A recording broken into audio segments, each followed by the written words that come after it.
এটা হচ্ছে মহাকাল মন্দিরের এন্ট্রি গেট। এটা এখন দার্জিলিংয়ে বেশ বৃষ্টি হচ্ছে, বহু কষ্ট করে ট্রাফিক জ্যামও ছিল। আমরা জু থেকে মহাকাল মন্দিরে এসেছি, এদিক দিয়ে ঢুকলাম। নিচের দিকে একটা টেনিস গ্রাউন্ড দেখতে পাচ্ছি, এখানে একটা চার্চ খুব সম্ভবত। তো আমরা এখন আস্তে আস্তে সিঁড়ি বেয়ে উপরে উঠে যাব মহাকাল মন্দিরে। ওই দিক থেকে একটা শর্ট রোড আছে, যেটা দিয়ে আমরা চলে যেতে পারবো মাল রোডে। মাল রোডে গিয়ে আমরা লাঞ্চ করব ভাবছি, দেখা যাক বৃষ্টি কতটুকু ডিস্টার্ব করে। এখানটাই নিচে কার পার্কিং এরিয়া। আমাদের গাড়িটা যদিও আরেকটু সামনে রেখেছে, কারণ খুব ট্রাফিক জ্যাম হচ্ছে।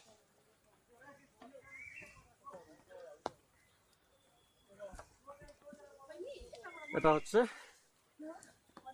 महाकाल मंदिर, ऊपर में होगा।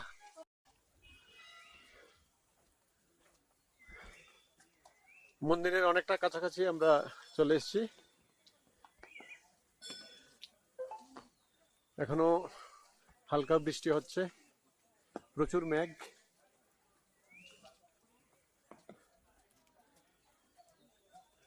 এটা হচ্ছে মন্দির এরিয়া। আমরা পৌঁছে গেলাম মহাকালী মন্দিরে। মহাকাল মন্দির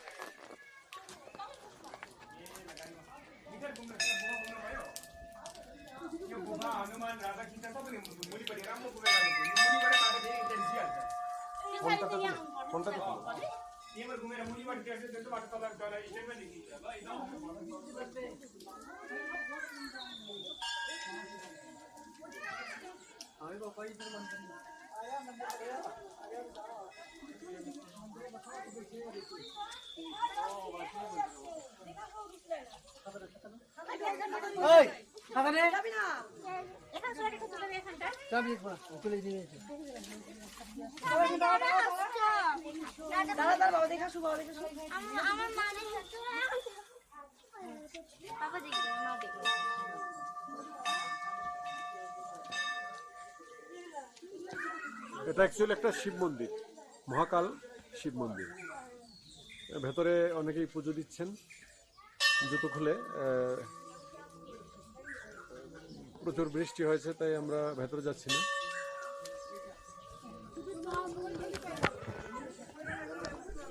মহাকাল মন্দিরের ইতিহাস কিন্তু বৈচিত্র্যময়। আজ থেকে ২৫০ বছরেরও বেশি আগে ১৭৬৫ সালে এই পাহাড়ি অঞ্চলে আসেন এক তিব্বতী লামা, যার নাম ছিল দোরজে রিনজিং। এই দোরজে রিনজিং সেই সময় একটি বৌদ্ধ মঠ তৈরি করেন সেই স্থানে। সেখানকার আদিবাসীরা এই মঠকে বলতেন দোরজে লিঙ্গ, যেখান থেকে দার্জিলিংয়ের নামকরণ হয় বলে মনে করা হয়। সেই দোরজে রিনজিংই ১৭৮২ সালে একটি মন্দির তৈরি করেন এই জায়গায়, যার বর্তমান নাম হচ্ছে মহাকাল মন্দির। তিনি ধর্মীয় বিশ্বাস থেকে বৌদ্ধ ধর্মের লোক হলেও সেখানকার হিন্দুদের কথা চিন্তা করে এই মন্দিরটি ঠিক মঠের পাশেই তৈরি করেছিলেন। পরবর্তী সময়ে ১৮১৫ সালে গোর্খাদের আক্রমণে এই মঠটি ব্যাপকভাবে ক্ষতিগ্রস্ত হয়, যার জন্য এই মঠটিকে স্থানান্তরিত করে স্থানীয় ভুটিয়া বস্তিতে নিয়ে যাওয়া হয়, যেটি এই মহাকাল মন্দির থেকে সামান্য কিছু দূরে অবস্থিত। মহাকাল মন্দির প্রধানত শিবের মন্দির। মন্দিরের স্থাপত্যকলার মধ্যেও সেই ছাপ দেখা যায়, তবে একটু মন দিয়ে দেখলেই বোঝা যাবে এই ছাপের ভেতরে মিশে আছে বুদ্ধের ছোঁয়াও। যেমন বৌদ্ধ মন্ত্র সম্বলিত রং বেরঙের পতাকা, মন্দিরের ভেতরের ঘণ্টার গায়ে খোদাই করা ওম মণি পদ্মে হুম লেখা ইত্যাদি। তবে মন্দিরের ভেতরের ছবি কিন্তু বেশ বৈচিত্র্যময়। একই ঘরে কালো পাথরের শিব আর বুদ্ধমূর্তি বিরাজমান। ত্রিশূলের সঙ্গে সহাবস্থান বৌদ্ধ স্তূপেরও। শিব মূর্তির সামনে বসেন হিন্দু পুরোহিত, তার ঠিক মুখোমুখি হয়ে বসেন বৌদ্ধ এদিক সাধু, দিয়ে সঙ্গে প্রদীপের আলো আর ঘণ্টাধ্বনি। রোডে যাওয়া যায়। যখন মন্ত্র উচ্চারণ হয় তখন মনে হয় দার্জিলিং কথা বলছে, অর্থাৎ হিন্দু এবং বৌদ্ধ ধর্মের পারস্পরিক সম্পর্কের এটা আরেকটা গেট মহাকাল মন্দিরের। বৈচিত্র্যময় উদাহরণ হলো এই মহাকাল অন্যদিকে মন্দির। প্রবেশ করেছিলাম আর এদিক দিয়ে এখন বেরোচ্ছি আমরা। এই যে সিঁড়ি বেয়ে নিচে নামবো এই র্যাম্প দিয়ে, নেমে তারপর চলে যাব মেল রোডে।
মহাকাল মন্দিরের এই অংশে রয়েছে একটি গণেশজির মন্দির, যেটি মেল রোড থেকে আসলে মন্দিরে ওঠার ঠিক আগে দেখতে পাওয়া যাবে।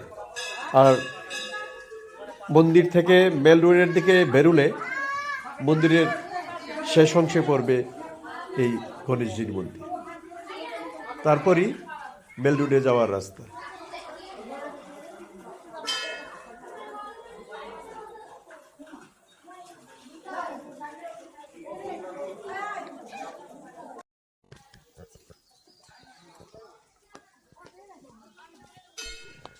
মন্দিরের এই রাস্তা কিন্তু বেশ সাজানো গোছানো, পরিষ্কার পরিচ্ছন্ন এবং রঙিন। সঙ্গে রয়েছে দার্জিলিংয়ের প্রাকৃতিক সৌন্দর্য। একটু আগেই খুব বৃষ্টি হয়েছে, এই মুহূর্তে বৃষ্টি অনেকটা কমে গেছে। আমরা আস্তে আস্তে নেমে যাচ্ছি দার্জিলিং মেল রোডে।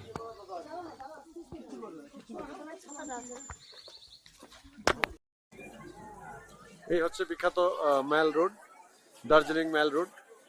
একটু আগে বৃষ্টি হয়ে গেছে, তাই লোকজন এখন কিছুটা কম হলেও বেশ কিছু লোকজন আমরা দেখতে পাচ্ছি। বাচ্চারা ঘোড়ায় চড়ে বেড়াচ্ছে এখানে। আর ওই দিকটায় ফটো শুটিং এর জায়গা আছে, অনেকে ফটো তুলছেন। এই হচ্ছে বিখ্যাত মেল রোড দার্জিলিং।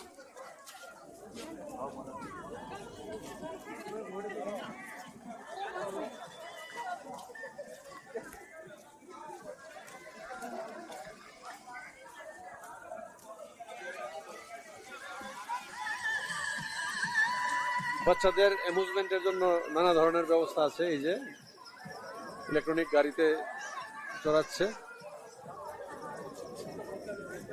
বেশ সুন্দর জায়গা।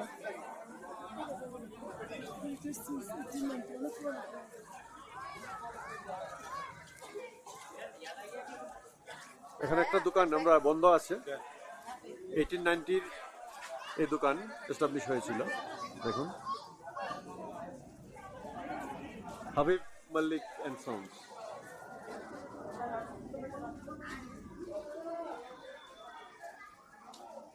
Heritage shop, Oxford book and stationery, Darjeeling.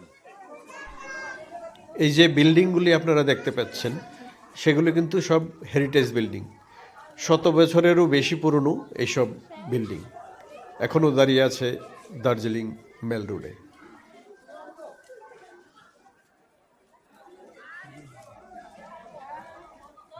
Golden tips, এখানে ওয়ার্ল্ডস ফাইনেস্ট টিজ সিন্স 1933। 1933 সালে প্রতিষ্ঠা হয়েছিল এই গোল্ডেন টিপসের। এখানে পৃথিবীর বিখ্যাত নানা ধরনের চা পাওয়া যায়।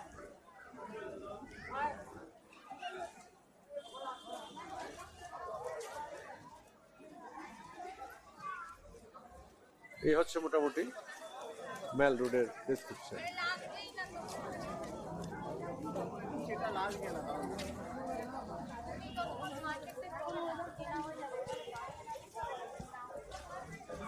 তো আমাদের মেল রোড অনেকটা ঘোরা হয়ে গেছে, এখন আমরা লাঞ্চ করব। সানার খিদে পেয়ে গেছে, তাই আমরা এখন লাঞ্চ করতে যাচ্ছি।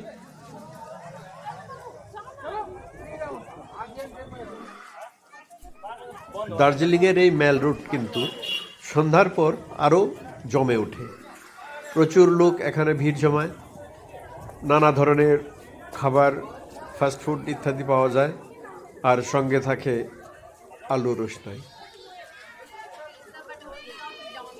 আমরা সন্ধেবেলার এই মেল রুটকে মিস করব, কারণ আজকে আমরা চলে যাচ্ছি ঘুম এরিয়াতে, সেখানে নাইট স্টে করব। তাই সন্ধ্যার পরের যে মেল রুট, সেই মেল রুটকে আমরা প্রচণ্ডভাবে মিস করব।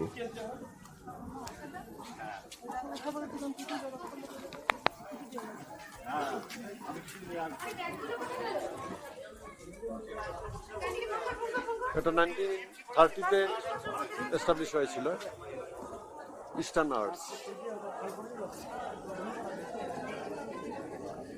ময়ূক টি established 1972.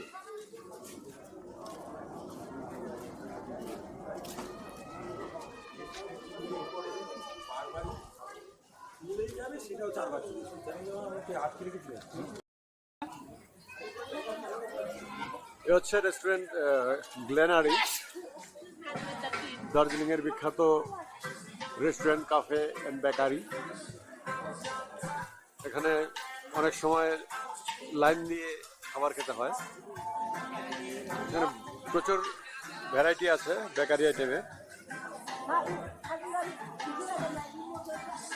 আজকে বৃষ্টি থাকাতে ভিড় কিছুটা কম আছে।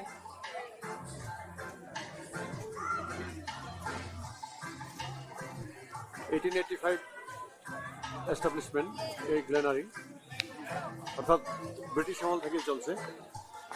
আর জাস্ট অপোজিটে আছে ক্যাবস।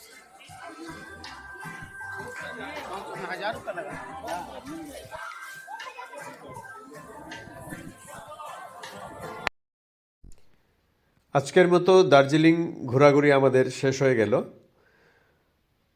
আজ ওয়েদার কিছুটা খারাপ, দুপুর থেকেই বৃষ্টি হচ্ছে, তাই আমরা সন্ধ্যের পর আর থাকছি না দার্জিলিংয়ে। আমরা চলে যাচ্ছি এখন ঘুম এরিয়াতে, যেখানে আজকে আমরা নাইট স্টে করব, লিংথেপ হোমস্টেতে। সবাই ভালো থাকবেন, সুস্থ থাকবেন, আর ভিডিওটি ভালো লাগলে লাইক করবেন, শেয়ার করবেন।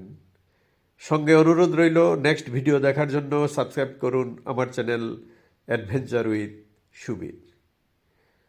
ধন্যবাদ সবাইকে।